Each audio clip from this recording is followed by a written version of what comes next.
দিব।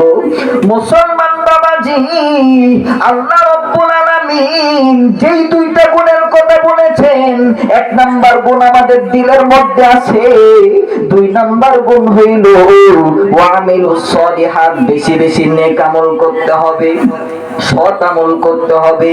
এই সৎ আমলের মধ্যে মুসলমান বাবা একটু গভীর মনোযোগ দিয়ে শুনবেন গো। রাত 12টা বাজে, 12:30টার মতন বাজতেছি। আপনার আমাকে মহব্বত করেন, রাসূলুল্লাহকে মহব্বত করেন। রাসূলুল্লাহকে মহব্বত করার জন্য আপনারা বাজান বন্ধুরা এখানে বসে আছেন, আওয়াজ দিয়ে কোন ঠিক কিনা? রাসূলুল্লাহর মহব্বত আমাদের দিলের মধ্যে আছে কিনা? অবশ্যই আছে। অবশ্যই থাকার কারণে আমরা এত মানুষ কিন্তু এইখানে বসে আছি, আওয়াজ দেন ঠিক কিনা?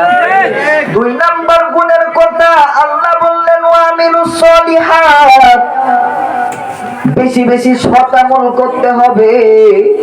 এই সৎ আমলের মধ্যে দেখেন কত সুন্দর রাসূলুল্লাহর ঈমান।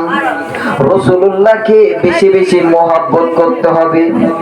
মুসলমান বাবাজি, মুসলিম শরীফের হাদিস একটু গভীর মনোযোগ দিয়ে শুনেন গো, দিলটা নরম করে দিবেন। দেখবেন একটু পরেই ময়দানটা আল্লাহওয়ালাদের ময়দান হয়ে যাবে, সবাই অশ্রুসিক্ত হয়ে যাবে। এ মুসলমান বাবা,